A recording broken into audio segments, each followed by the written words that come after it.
Hi everyone, this is Jim. Welcome to this postmortem of my Blitz game number 832. I had the white pieces and started off with d4. My opponent goes d5, so I go for the Queen's Gambit declined, or Queen's Gambit, and black chooses the Queen's Gambit declined with the Marshall defense.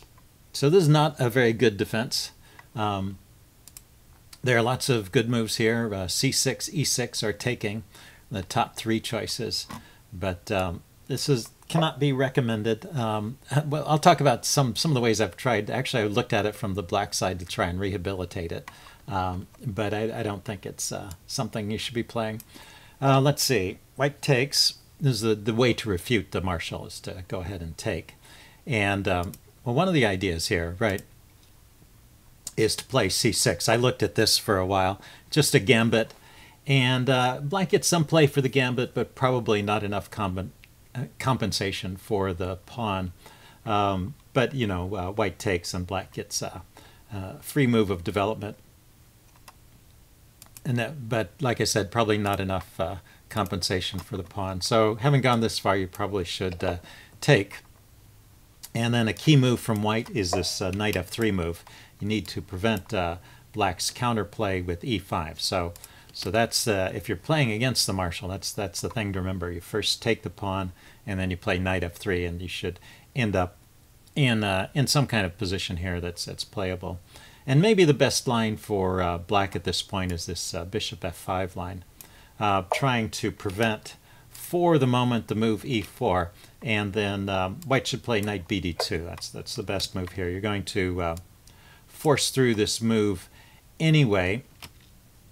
And actually, black normally just voluntarily retreats his knight at this point.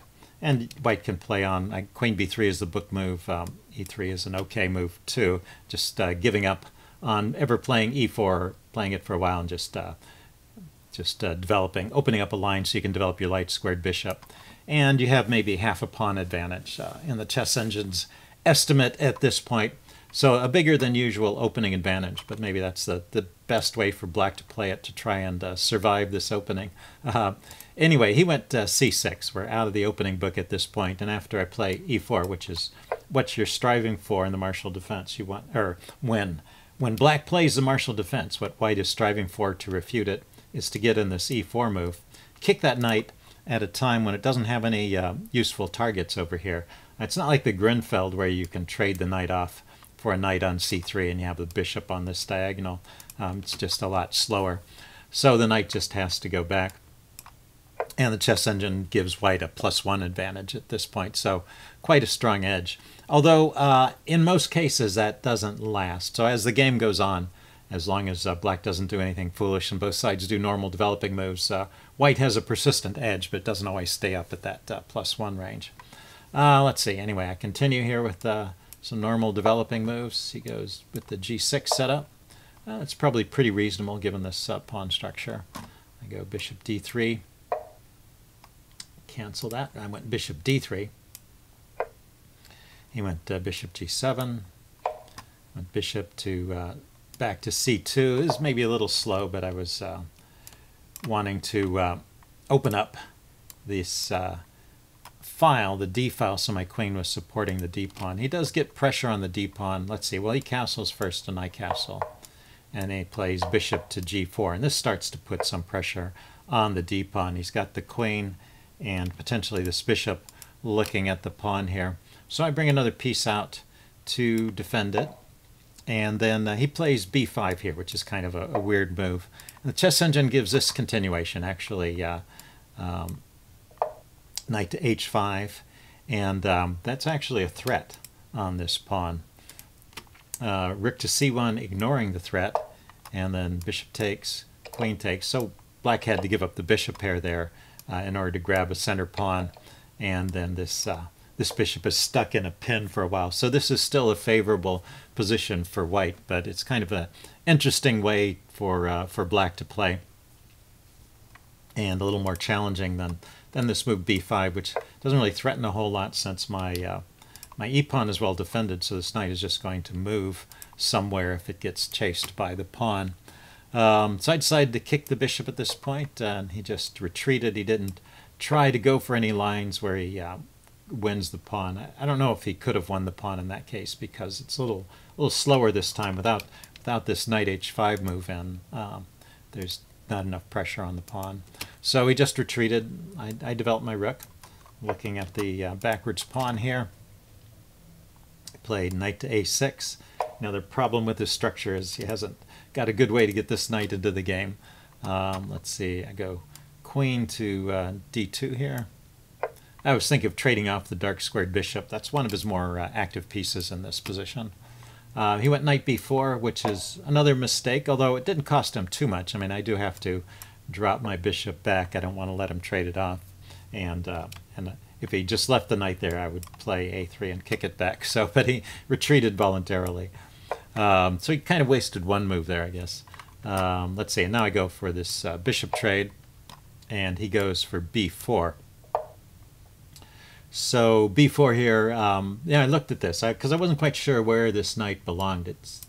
A case could be made that the knight might want to come out over here to the king's side, but there are these pawn weaknesses on the queen side, and then this knight a4 move is one of the top engine choices. So I'll give myself credit for finding a good move here. Let's see, he went rook c8, threatening to push that pawn forward and dissolve his weaknesses. So I dropped my knight in on c5. I think that's good.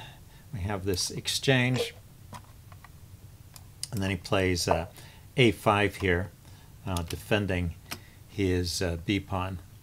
So I traded off the bishop. He took with the king, and I played knight to e5. So I'm feeling pretty good about my game at this point. I've got my pieces well centralized. This rook is on a good square as well, and I can double on the c file. So I think white should really be technically winning here. But things happen in this game. It's not totally over. Let's see. He went knight to g8. I guess he's trying to get some play on the king side, pushing those pawns forward. See, I brought my rook to the c file as I planned, and he plays f5. So he's gotten his knight out of the way so he can try and get some counterplay on the center, which is not bad. It's a good idea to try and get something going when you're getting squished like this. And now I just took on c6. I saw a chance to gain a material edge, and I went for it. But it's not the strongest way of playing. There's a nice, well, it's kind of a tactical idea here that I missed. I should take the bishop here. And then when he takes back, the queen has been pulled away from defense of the a-pawn. That's the idea I didn't spot. I saw that I could trade my knight for the bishop and weaken the defense of the c-pawn that way, but I wasn't sure I wanted to give up that good knight for such a minor gain. But I'm also picking up this pawn. In fact, well, the line continues here. E takes f5. Notice the bishop is on this, so he can't take back with the rook. So that's a move that kind of weakens the king side a little bit, and then grab the pawn over here, and there's still this weakness to go after. So that's the most effective way of playing this position. So knight takes c6. It's just a bit hasty. I'm not getting the most out of this position. Let's see. So he continued trading here, and we get into this position where I'm just a pawn up, and I still have active pieces and a bishop versus a rook. So I think this is pretty good for me. Queen a8 is a bit of a mistake here. He should probably go ahead and take here on e4 and leave me with this isolated pawn, try and go after that, and also bring his knight out with tempo. And white's still better, of course, still a pawn up, but that's the best way for black to activate there. Anyway, he played queen a8, and I was able to find a nice move here too. I'll give myself credit for this one. I'm tempted always when a piece is attacked to just retreat it, but I can actually defend it there with a pawn, and and I can keep it actively posted, and that was the top choice of the engine. So that was another good decision.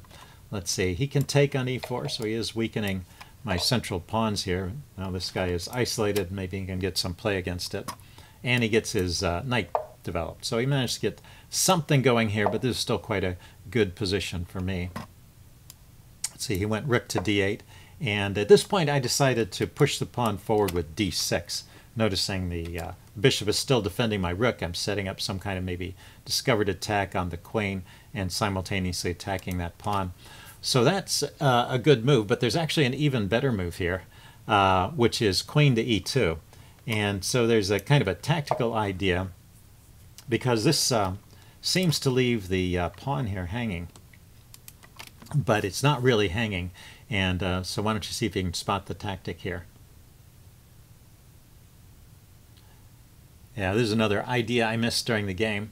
Notice that there's no check on the king right now because the knight is in the way, but after the knight takes the pawn, he doesn't want to take with the rook because the bishop would take and keep my rook defended. Knight takes pawn. Yeah, I was worried about that threat because it undefends my my knight and it grabs a pawn, but with the queen on e2 I have this check, and so he either has to retreat the knight or move the king. I guess he should retreat the knight. If he just moves the king, I'll take the knight, and then my rook is defended again. Or if he retreats the knight, my rook is defended again, and also I have the check coming in here after the knight moves. So this is just winning for white. Things are just falling apart for black here. So that's the best way to play it. b6 is d6, as I played, is winning as well. That's a pretty strong move too. But the queen e2 move, kind of a funny move, is actually stronger. Let's see. So he went queen e7 here, getting away from the discovered attack. And now here's the place where I didn't find the best move. So, and this, it would have been really good to find this move. That would have shortened the game considerably. Let's see, I played queen f4 here, just unpinning and defending my pawn, which holds on to my edge, my one pawn edge. But there's a much better move here. So if you want to pause the video here, see if you can find the best move. Okay, I'm going to give the answer away now. The best move here is rook to c7. This is really strong. It's hitting his queen. Let's see. Yeah, if he takes the pawn with his rook, I'll just take the rook off and then I'll grab the queen. So I will stay. I will be a rook up at that point. So he really has to move the queen. And after the queen moves, then I come in here with check. And notice my queen is guarding the escape squares. So actually, let's see, where did the chess engine go with the queen? I think maybe here. So the king can't escape out this way. So he has to drop to the back, and then the queen can come in here, threatening mate over here. And there are ways to defend. He doesn't get mated immediately. I think the chess engine found a mate in 10 at this point, which maybe is not surprising. But anyway, that's definitely the strongest way to play, even if you don't find the mate in 10. It's clear that you've got a winning attack there. Instead, I just played queen f4, getting out of the pen, defending the pawn. And this is still winning, keeps me a pawn up, but it makes it a longer game. Let's see, he took, I took. We trade. And he went queen d7, and I avoided the queen trade for a while, but eventually he kept offering this queen trade, and I couldn't find anything better than to take it. So we get into this end game where I am a pawn up and a bishop versus a knight. So it is still technically winning, but my margin of victory has decreased. In those other lines I was winning by a lot. Now I'm winning by one pawn, and I have to be very careful and play precisely to maintain that win. So even though it's a technical win at this point, it's not necessarily easy to play, particularly in Blitz time controls. And we do get to 1 point here. Let's just roll forward. I just am bringing my king in. Pretty natural. But that move actually gives a draw, a potential for a draw. So right here I had to shore up the queen side a bit with b3. And that is enough to maintain my one pawn edge, and I should be winning. This king e3 move actually gives an opportunity to black, and at this point he can draw with the move knight to a4. So knight to a4 was not allowed if I played b3. He wouldn't be able to play that. But the idea is he's hitting my b pawn. I can't defend it. I move it forward. He can come into c3, and now he's hitting the a pawn, and I can't defend it. So let's see, I can move my king forward, he can grab the pawn, and I don't even get to trap that knight. It manages to escape back through the c3 square. I can try and, cut off his escape by going to this square with the bishop, but in the long run this should just be a draw for black with best play. But, well, fortunately for me, it's a blitz game for both sides, not just for one side. And he didn't find the best move, although that probably was not too hard to find. Anyway, he was marching his king to the center, as you do in these games. And now I have that one pawn edge again. He chases my bishop around a little bit. And but I managed to get my kingside pawns rolling. That's how to convert this, get the passed pawn over here. And he actually ran out of time, but this is a pretty easily winning position for white at this point. Anyway, so fun game. Hope you guys enjoyed it, and I will see you again soon. Bye.